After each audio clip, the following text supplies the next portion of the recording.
If you want to completely delete all your files and folders from your computer, you can do so by performing a hard reset. To start, click on the Start menu and search for Settings.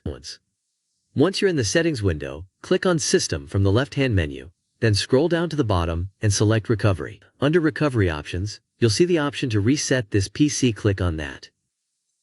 You'll then be presented with two options: Keep My Files or Remove Everything. For this process, choose Remove Everything, which will erase all your files, data, and browser history.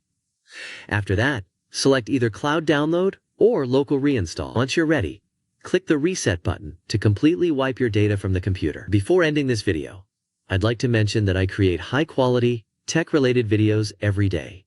If you enjoy my content and want to support my work, please stay tuned. I hope you found the video helpful. If you have any questions, drop them in the comments below. As always, thanks for watching, and I'll see you in the next video.